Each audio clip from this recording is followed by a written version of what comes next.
So let's start with our today's topic in economics, and today we will do some NCERT questions of the chapter 5 years plans in India, that is of economics class 12th, and also we will do some certain short questions, and one of the very important, we will do HOTS question. HOTS questions are really very important, and they are very important for the board point of view, because in board examinations neither any single question या nor any single questions are there direct. कोई भी चीज direct नहीं होती, आपके सब चीजों में आपको इनडायरेक्टली दिया जाता है, और वो इनडायरेक्टली हॉट्स क्वेश्चन के रूप में दिया जाता है.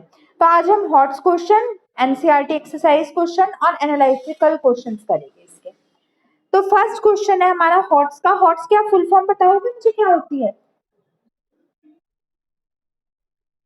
Very good, higher order thinking skills. ये क्वेश्चन हमारे रियली डिफिकल्ट होते हैं, और इसमें आपकी हायर थिंकिंग यानी ज्यादा सोचने की क्षमता, सोचने की पावर होती है. आपको लगाना बेटा, आंसर भले उसका वही हो, पर आपको थोड़ी थिंकिंग, अपनी कैपेसिटी, कॉन्सेप्चुअल कैपेसिटी को इंक्रीज करना होता है. तो फर्स्ट हमारे क्वेश्चन है, what is casualisation of workforce, explain it's emergence. मैं आपको बताती हूँ कैजुअलाइजेशन ऑफ वर्कफोर्स का मतलब क्या होता है. It is a term referring to a workforce with casual employment rather than the regular employment. It is with growth of corporate business culture that casual employment has started replacing regular employment. This was in the view of the fact that job security was considered as an essential integrant of the loyalty and faithfulness towards the business. Unfortunately, however, security of job led to the lack of accountability, and therefore it was because of gross inefficiencies in public sector. What is casualization of workforce? देखो, मुझे ये बताओ, आपको कोई idea casual employment का क्या मतलब होता है, रेगुलर एम्प्लॉयमेंट का क्या मतलब होता है? I will tell you. जो कैजुअल एम्प्लॉयमेंट होता है, वो हमारी जो एम्प्लॉयमेंट होती है, उसमें ये होता है कि आप अपने, आपने सुना होगा कॉन्ट्रैक्ट बेसिस, कि भाई हमारी कंपनी, इस बंदे का इस कंपनी के साथ 1 साल का कॉन्ट्रैक्ट है. कॉन्ट्रैक्ट मतलब पहले क्या हुआ करता था, पहले के टाइम में आपके जो लोग होते थे वो बहुत जल्दी जल्दी अपने जॉब चेंज कर लेते थे, जिससे किसी को भी फायदा नहीं होता था. ना ही फायदा आपकी कंपनी को होता था, ना ही फायदा आपके एम्प्लॉयर्स को होता था. तो बार बार आप जितनी जल्दी जॉब्स को चेंज करोगे, उतना ज्यादा किसी को फायदा नहीं हुआ करता था. तो कैजुअलाइजेशन ऑफ वर्कफोर्स एक ऐसी टर्म है जिसका मतलब होता है वर्कफोर्स को, वर्कर्स को, लेबर्स को कैजुअल एम्प्लॉयमेंट देना rather than regular employment. Regular employment तो वही होगी भाई, अपना काम कर लो, वर्क कर लो, पैसे ले लो.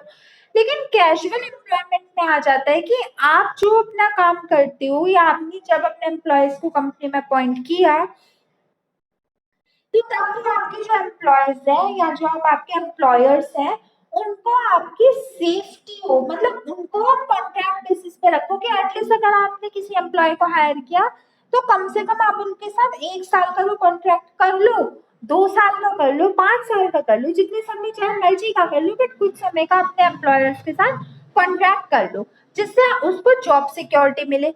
अगर उसे जॉब सिक्योरिटी मिलेगी तभी वो अपना दिल लगा के काम करेगा. अगर किसी एम्प्लॉय के सिर पे यही डर रहता रहेगा कि हाय मैं तो अब निकाला जाऊंगा, हाय मैं तो अब निकाला जाऊंगा, then how can he be able to give his 100% in his work. वो अपने काम में 100% कैसे दे सकते हैं जब उसे हर वक्त इसी बात का डर लगेगा रहेगा कि मुझे कब कौन निकाल देगा. तो कहने का मतलब ये है कि कैजुअलाइजेशन ऑफ वर्कफोर्स का एक मकसद था कि आपकी जो रेगुलर एम्प्लॉयमेंट है उसे चेंज कर दो आप अपने कैजुअल एम्प्लॉयमेंट में. और कैजुअल एम्प्लॉयमेंट क्या होता है? कैजुअल एम्प्लॉयमेंट एक हमारा ऐसा प्रोसेस था जिसमें आप अपने एम्प्लॉयर्स को हायर करते हो एट अ सर्टेन, कह सकते हैं time period, for a certain time period. और इसमें आपके जो एम्प्लॉयर्स हायर होते हैं, उसमें जो आपके एम्प्लॉयर को, उनको जॉब सिक्योरिटी मिलती है, और उनको ये मिलता है कि एटलीस्ट हमें 1 साल के लिए, या एटलीस्ट हम अगर कंपनी में अपॉइंट हुए तो एटलीस्ट कुछ सर्टेन पीरियड ऑफ टाइम के लिए हम हायर हुए, हमें बार बार जॉब चेंज नहीं करनी, या हमें बार बार जॉब चेंज करने की दिक्कत, टेंशन, परेशानी नहीं होगी. इतनी बात समझ आए? आप मुझे बताओ कैजुअल एम्प्लॉयमेंट क्या होता है?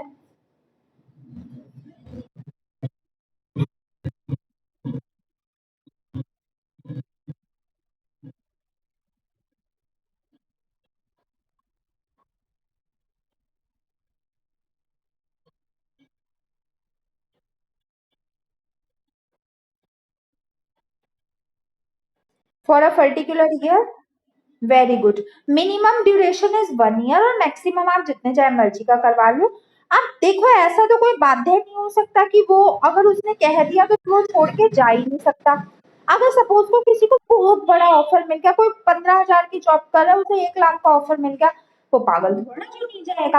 या किसी की कोई जेन्युइन परेशानी हो गई, किसी की फैमिली कोई प्रॉब्लम हो गई, उसे जाना पड़ा, तो क्या वो उसको डंडे लेके मारेगा? एम्प्लॉयर क्या कर सकता है अगर उसे जाना पड़ जाए तो?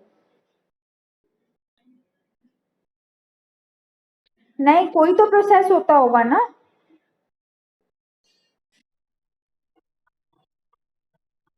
कॉन्ट्रैक्ट कैंसिल होता है और उसमें क्या होता है कि जो आपका कम से कम आपको ना जो कितना भी इम्पोर्टेंट काम हो, आप एकदम जॉब नहीं छोड़ सकते। कॉन्ट्रैक्ट बेसिस की अगर आपकी जॉब है तो मिनिमम 3 मंथ 6 मंथ पहले आपको इन्फॉर्म करना पड़ता है।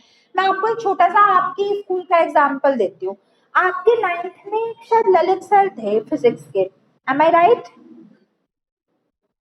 तो उनको उन्होंने लास्ट में 10th में शायद जॉब छोड़ दी थी जब आपकी 9th कंप्लीट हो गई थी। तो जब उन्होंने जॉब छोड़ी थी तो उन्होंने फैब्रिक में आई थिंक जॉब छोड़ी थी, तो कितना पहले उन्होंने बता दिया, आई थिंक लास्ट ईयर ही बता दिया था, 6 मंथ पहले या कुछ। जो आपके स्कूल में सारी टीचर्स अपॉइंट होती है ना, मेरी काफी नोन भी टीचर्स हैं, तो वहाँ पे जो आपका स्कूल है उसमें सारी टीचर्स कॉन्ट्रैक्ट बेसिस पे एम्प्लॉयड होती है। कि आपने कभी नहीं देखा होगा कि कोई टीचर आया और 1 साल से पहले चला गया।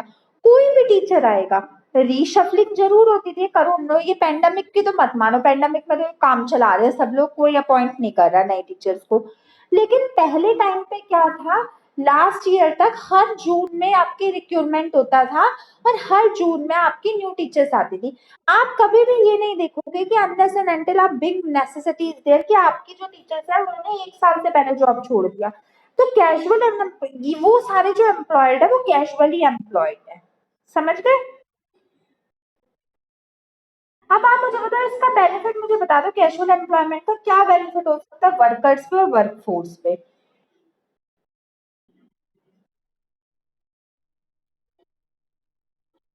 हाँ।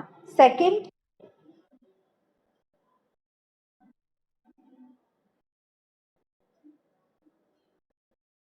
इसका basic, they enjoy many benefits if their jobs is fixed. और सबसे बड़ी बात ये है कि एक एम्प्लॉय अपना पूरा 100% तभी देगा आपकी कंपनी में अगर तुम उसे सिक्योरिटी दोगे। किसी के सिर पे अगर इस बात का डंडा रहेगा ना, हाय मेरी तो जॉब भी सिक्योर नहीं है, हाय पता नहीं मुझे कब निकाल देंगे, तो वो कभी भी अपना काम ढंग से नहीं कर पाएगा। जो जॉब सिक्योरिटी होती है उसका मेजर मकसद यही होता है, मतलब जो जॉब सिक्योरिटी होती है वो ही हमारी कैजुअलाइजेशन ऑफ वर्कफोर्स के बेसिस पे होती है। पहली बात। दूसरी बात, अब मुझे बताओ जो उसका बॉस होता है उसको क्या फायदा होता है इसका?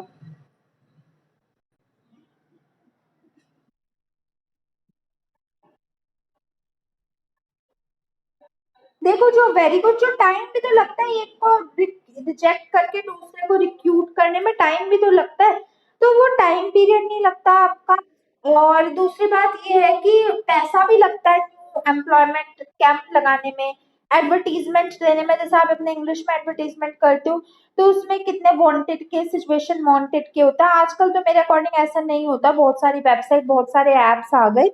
लेकिन पहले टाइम पे क्या होता था, आपके न्यूज़पेपर में क्लासिफाइड कॉलम में एक वो छपवाते थे आर्टिकल, और उसमें देते थे कि ये आपका जॉब है और इस जॉब के लिए हमें इतने बंदे चाहिए। तो उस टाइम पे ऐसा हुआ करता था। तो कहने का मतलब ये है कि इसमें पैसा लगता है, और जिस पर्सन को आप एटलीस्ट जॉब सिक्योरिटी देते हो ना, वो मैंने आपको पहले भी बताया, वो अपना 100% देता है जॉब में। और वो अगर 100% देगा तो अल्टीमेटली प्रॉफिट किसे होगा? बॉस का। तो ये उसका बेनिफिट होता है। ये फर्स्ट पार्ट समझ आया? चलो नेक्स्ट है हमारा, reliance on public sector enterprises is 5 year plan was a tactical mistake. Do you agree with this view? इस क्वेश्चन का मतलब है कि पूर्ण रूप से 5 ईयर प्लान का एक मकसद था कि पूर्ण रूप से डिपेंडेंट हो जाओ अपने पब्लिक सेक्टर के ऊपर। बच्चा, what is the meaning of public sector? Government sector. तो 5 ईयर प्लान का एक वन ऑफ द मकसद था, मोटिव था कि आपने जितना भी डिपेंडेंस है, ये 1991 से पहले की बात होगी, बाद में तो ऐसा होगा नहीं जब प्रिवेटाइजेशन आ गया था, तो कि आप अपना सारा जो कंट्रीब्यूशन है या सारा जो कंट्रीब्यूशन होगा वो सिर्फ और सिर्फ पब्लिक सेक्टर का होगा।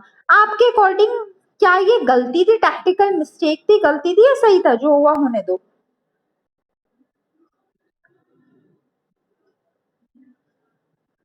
बोलो।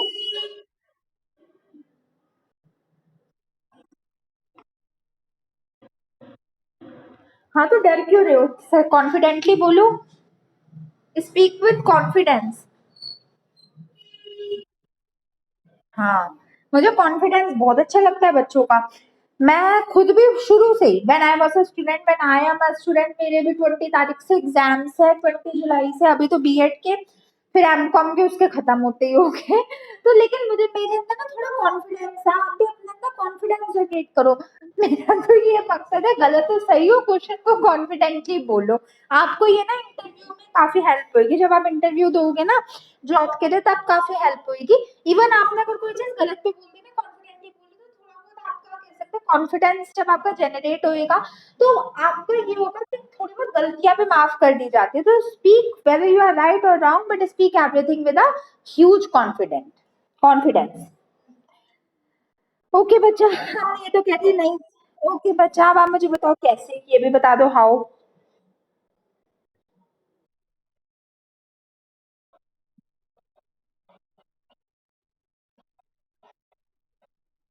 पब्लिक सेक्टर की मोनोपोली होगी, राइट, और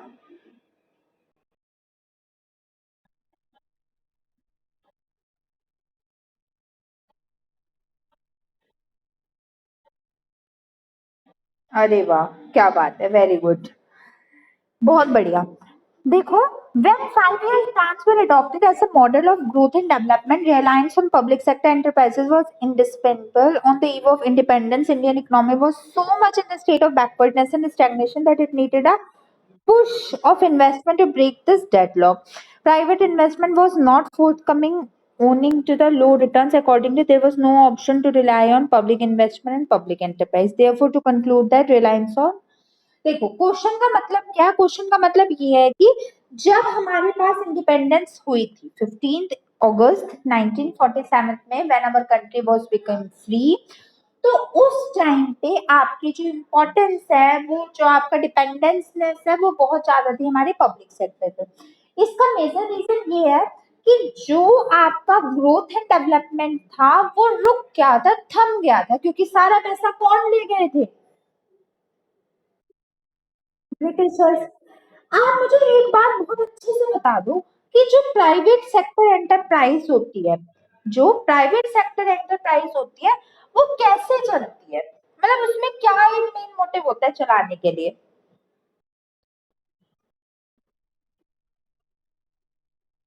मनी से। Very good. इसका मेन मोटिव सिर्फ और सिर्फ मनी होता है।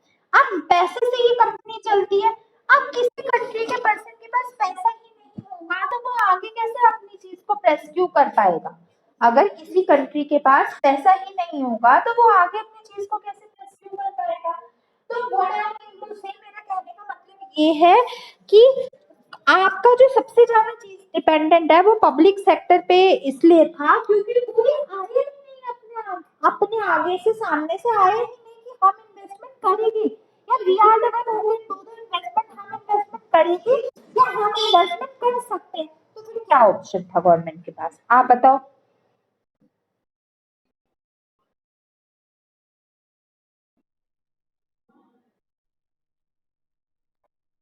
जी बच्चा, मैंने कहा था कि जब हमारा ईव ऑफ इंडिपेंडेंस था तो इंडिया की सारी वेल्थ ब्रिटिशर्स ले गए, और पब्लिक सेक्टर के पास तो भाई गवर्नमेंट का पैसा होता है, लेकिन जो प्राइवेट एंटरप्राइज होती है वो अपना पैसा होता है प्राइवेट सेक्टर पर्सन के पास। अगर मैं अपनी कंपनी खोलना चाहूँ then I can definitely open my company, but उसके लिए क्या लगेगा? What will be included in this?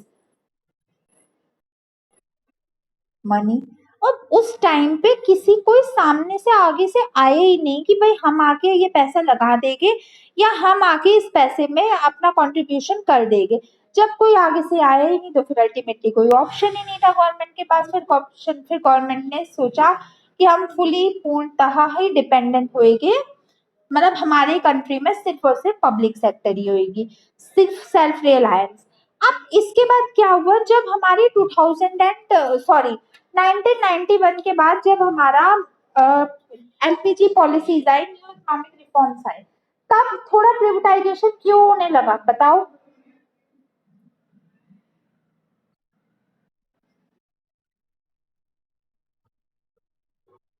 ना विल अपलिफ्ट ठीक है, लेकिन व्हाई, ऐसा क्या हुआ कि तब privatisation was one of the policy, why it was introduced, क्या हो गया था तब तक।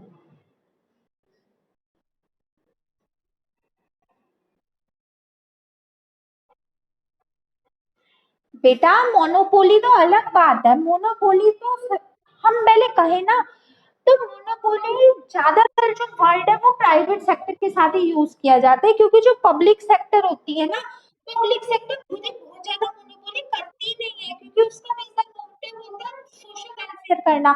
अगर कोई गवर्नमेंट या कोई कंट्री या कोई गवर्नमेंट सेक्टर मोनोपोली अपना करेगी, तो वो अगली बार गवर्नमेंट ही नहीं आएगी, सरकार ही नहीं बनेगी, उनकी मोनोपोली जो बेसिक वर्ड होता है वो प्राइवेट सेक्टर के साथ लगता है, जिनका मेजर मोटिव प्रॉफिट अर्निंग होता है, पहली बात।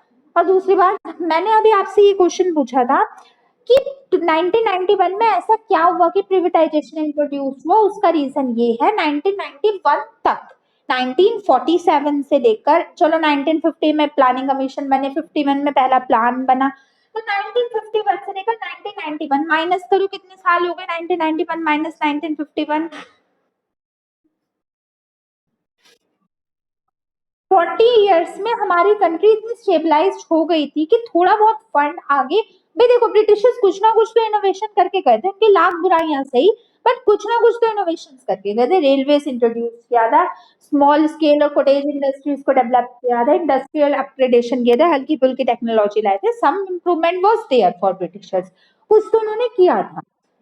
तो जितना वो सारे इम्प्रूवमेंट और एनहांसमेंट ब्रिटिशर्स ने किया था ना, तो वो सारे जो अपलिफ्टिंग पावर थी, अपलिफ्टिंग पॉइंट्स थे, या वो सारे जो अपग्रेडेशन के पॉइंट्स थे, उनको मद्देनजर रखते हुए हमारा प्राइवेट सेक्टर के पास, प्राइवेट लोगों के पास इतना फंड आ गया था, so that they were able to open up their own enterprise, own company, and they can able to invest their money in the business। उनके पास इतना पैसा आ गया था कि वो अपने पैसे को लगा सके, इसीलिए प्रिवेटाइजेशन 1991 के बाद पॉसिबल थी। Now is that clear? चलो next questions, analysis and evaluation के question। First step, what flaws do you find in your education system that contributes to the problem of unemployment in our country?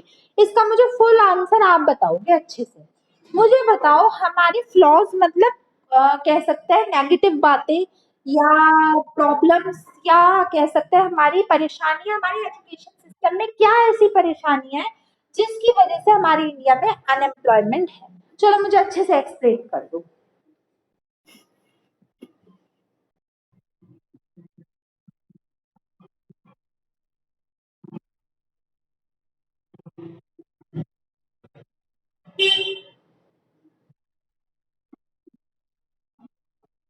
मगपिंग, मगपिंग या cramming कहते हैं रट्टाफिकेशन को, right. Our education system is based on cramming, और 9 से 12 तक तो भी बच्चे इतना क्रैम नहीं करते, लेकिन in our CBSE especially, I will not say about the regional boards like UP board, UK board, I can't say about that।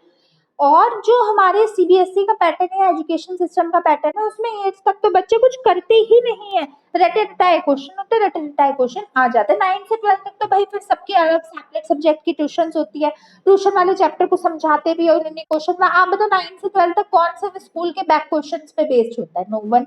तो very good, first point is that our Indian education system is based on cramming. आगे,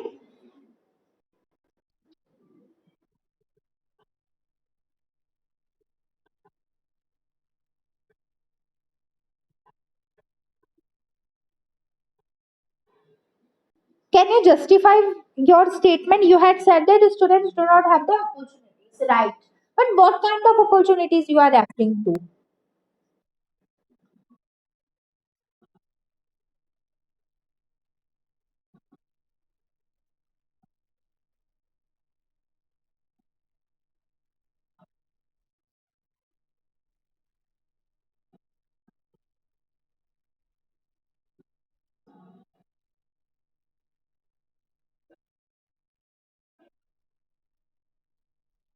Okay, good point to consider. You want to say that in our country, the education system flaws is one of that also, that India do not have the proper, we can say that, identification of the, they don't have the vision to identify the children according to their opportunities. Yani means that the person, the child who is specialized of a particular field, he or she must be identified with the talent, and that talent must be, we can say that, furnished. Right? Very good point. Shabash. Anything else?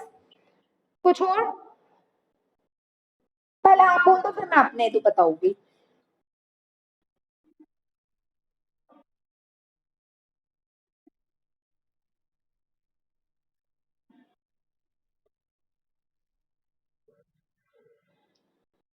Um, yes, we can say that. Means the reason behind this is also the inequality in distribution of income. Like if you are saying for private schools, the private teachers do not provide the proper amount of studies to the students, sufficient amount of studies to the students, because all the salaries are given to the government sector employees and they do not get their proper pay wages according to their capabilities or capacities. So due to this reason, they do not provide whatever they have, also whatever knowledge they have, they do not provide or transmit that knowledge to the students. Right? Or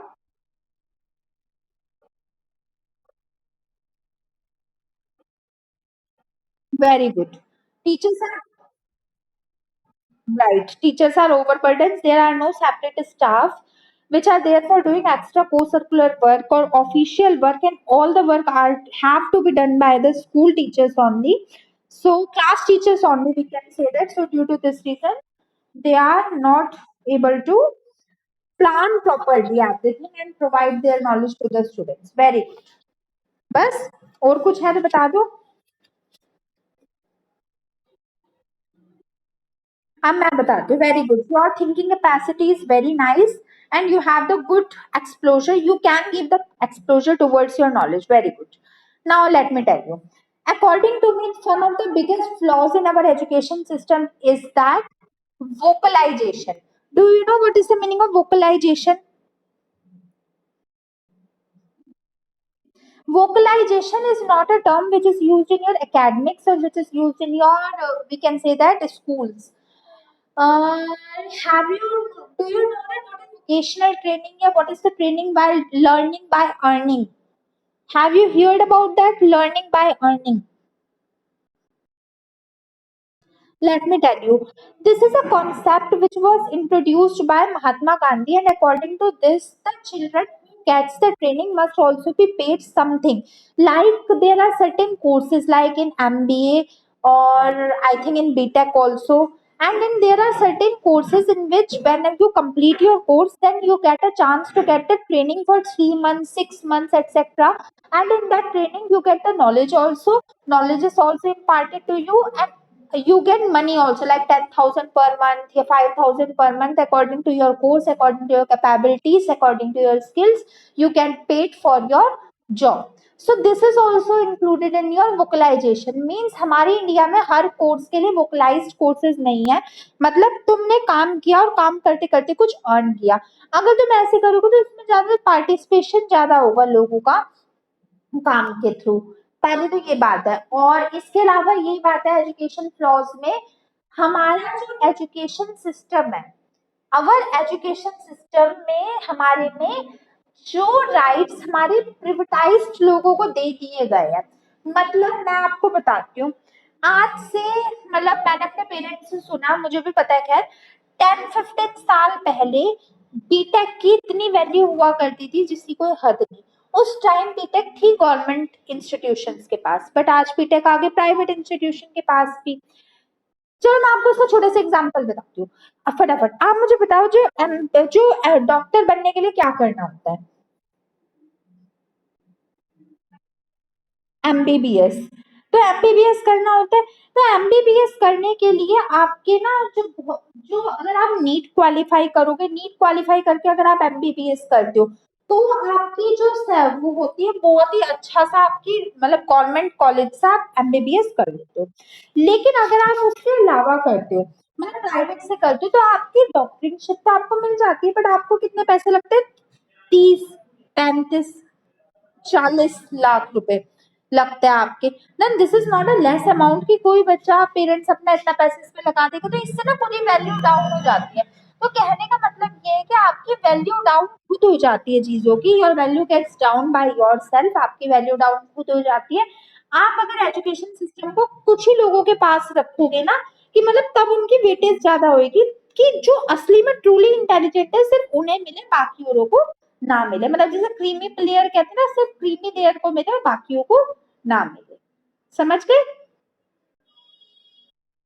Last question, do you find the concept of market forces in contradiction with the concept of comprehensive planning in India? आपके according जो हमारी market forces, concept of market forces in contradiction with the concept of comprehensive planning, जितनी हमारी market forces है, जितनी हमारी plan किया जाती है, सीधे शब्दों में बताओ, हमारी कंट्री में जितनी चीजें प्लान की जाती है, क्या वो चीजें एग्जीक्यूट होती हैं?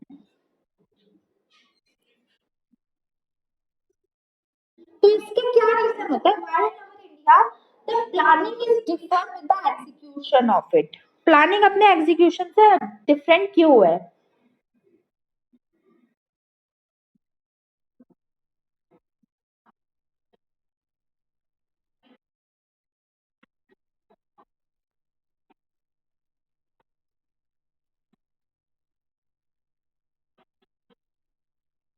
Very good.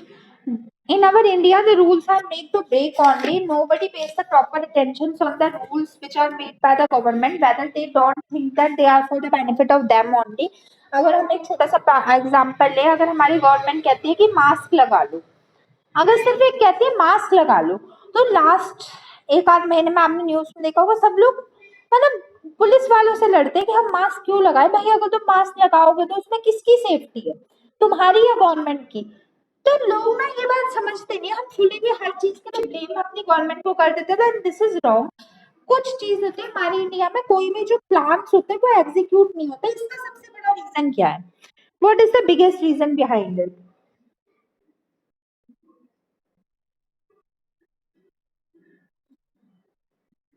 बताओ।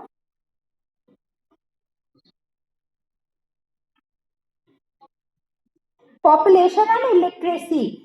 अनपढ़ लोग ही ऐसी बातें करते हैं, जो लोग एजुकेटेड होते हैं उनको तो ये पता होता है दैट अगर हम अपना मास्क लगाएंगे तो हम खुद की सेफ्टी करेंगे या अपने औरों की भी सेफ्टी करेंगे। तो कहने का मतलब ये है कि India is a populised country and more than population the biggest problem which India suffers is the illiteracy. Indian peoples are not at all literate so that they can give the proper attention towards the rights, towards the plans which is made by our government. समझ गए? इसे तो आप ये तो मैंने आपको करवा दिया, एक पेज इसके साथ गलती से अटैच हो गया तो उसे मत देखना। आप अब ये जो एनसीईआरटी के क्वेश्चंस है, इनको आपको क्या करना है, ये बहुत डायरेक्ट डायरेक्ट क्वेश्चंस है, ठीक है? जो थोड़े बहुत डिफिकल्ट थे वो मैंने आपको समझा दिए।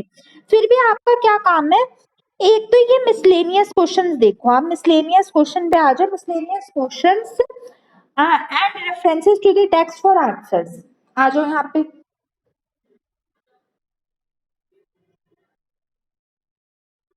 इन क्वेश्चंस को आपको क्या करना है, ये वाले जितने भी आपके क्वेश्चंस है ना, 5 ही हैं बस, इन क्वेश्चंस को आपको कल मुझे लिख के दिखाना है अपने नोट में। बहुत समय से कुछ इको का काम नहीं आ रहा, तो ये सिर्फ 5 क्वेश्चंस है, you have to write these 5 questions, चाहे अपनी लैंग्वेज में लिखो, चाहे जो मैंने लिखा है वैसा लिखो, as per as your convenience, जैसा आपको सही लगे वैसा करो, बट इन क्वेश्चंस को अपने अकॉर्डिंग अपने लैंग्वेज वाइज लिखो, ठीक है?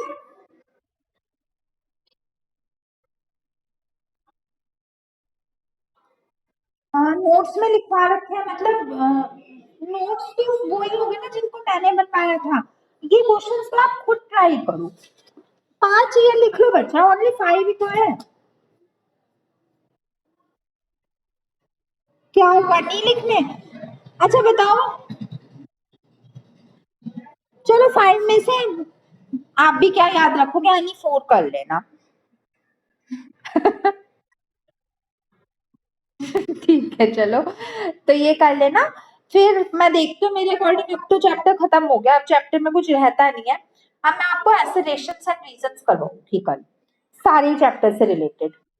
Okay, Babu, then that's all for today in our economics class.